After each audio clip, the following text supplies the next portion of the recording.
I quote the words by the great leader Netaji Subhash Chandra Bose. तुम हमें खून दो, हम तुम्हें आज़ादी देंगे.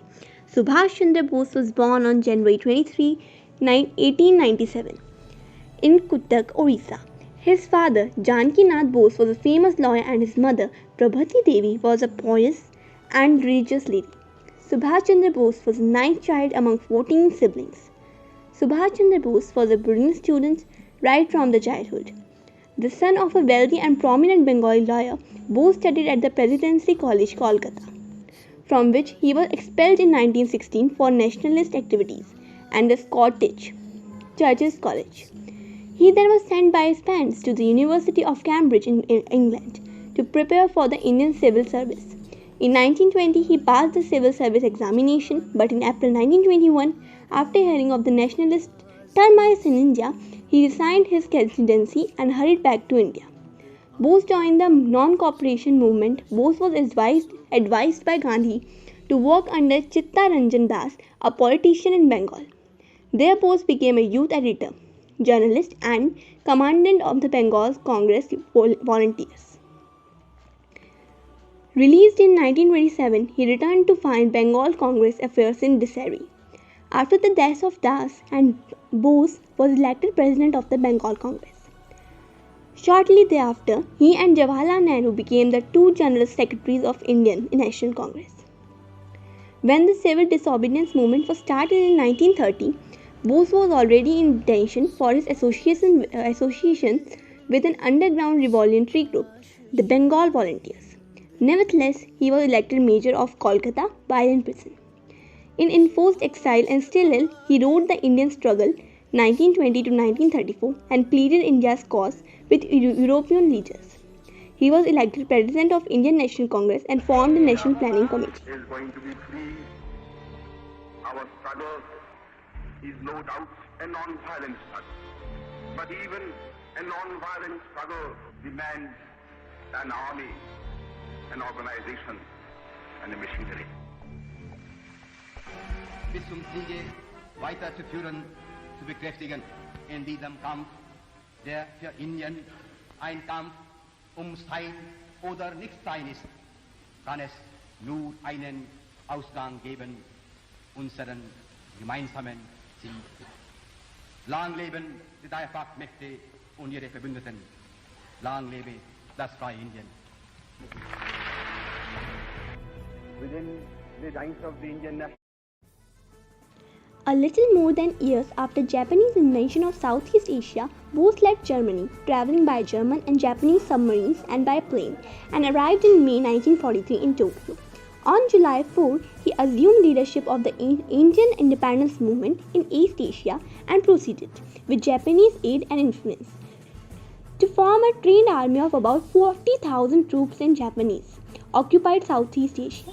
On October 21, 1943, Bose proclaimed the establishment of a provisional independent Indian government and his so-called Indian National Army, Azad Hind Fauj, alongside Japanese troops, advanced to Yangon and thence overland into India, reaching Indian soil on March 18, 1944 and moving into Kohima and the plains of Imphal.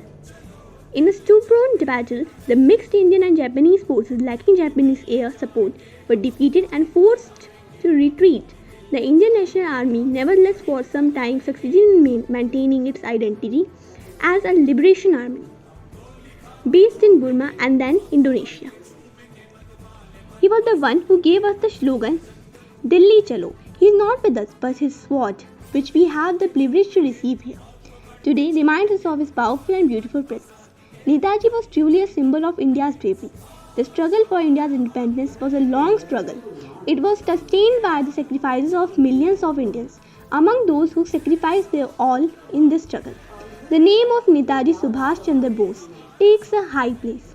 He will always retain a place of affection and honor in every Indian heart. Netaji's entry into political life gave a new turn to India's struggle. A new wave of enthusiasm swept the country. His restless and dynamic spirit led to a path that was somewhat different from our own. Gandhiji used to say that only wrong path is the path of cowardice. The path of courage can never be wrong. Netaji's was a path of courage. and yet it did not bring the goal of independence. Near Bankim, Chandra gave us Bande Matram, which became the marching song of the freedom struggle. All becoming free, we adopted Rabindranath Tagore's Jan Gan Man as the national anthem. But today, our biggest national song is Jai Hind. This song can be heard from NEFA, Nagaland and Kashmir in the north right down to the deep south. This slogan was given to us by Netaji. It reminds us of him and also of the idols which he placed before us.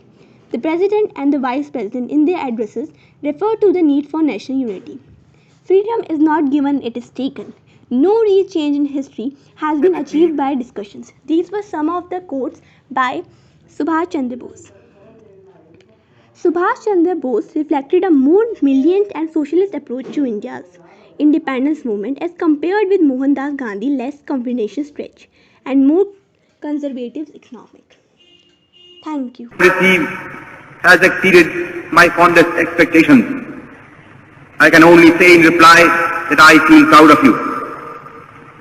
Since the outbreak of the war in Europe and in East Asia, I have been saying repeatedly that we, the Indian people, could not have wished or even dreamt of a better combination of circumstances for helping us to achieve our liberty.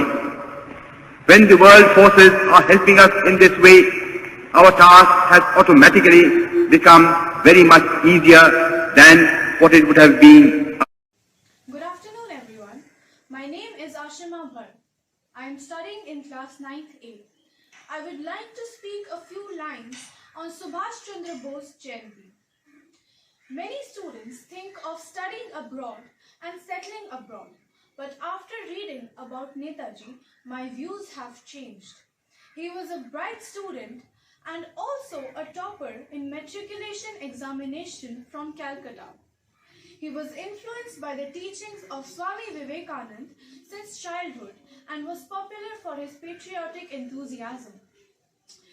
To pursue his career in Indian civil services, he visited England and participated in competitive examinations and stood forth in it.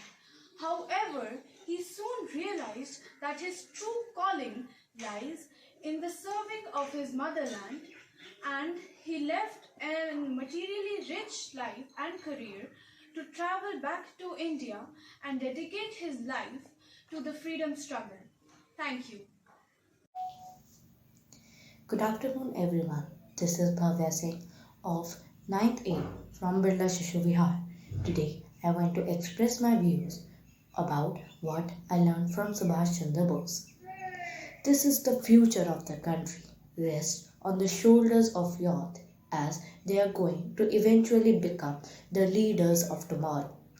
Leadership is a process through which the society is directed towards attaining of goals. Therefore, as would-be leaders, the youths are to be directed at helping them fulfill their purpose and prepare for leadership roles. For that, it is pertinent to acquire moral standards and values that will mold them into the personalities ready to lead for the progress of the society. Thank you.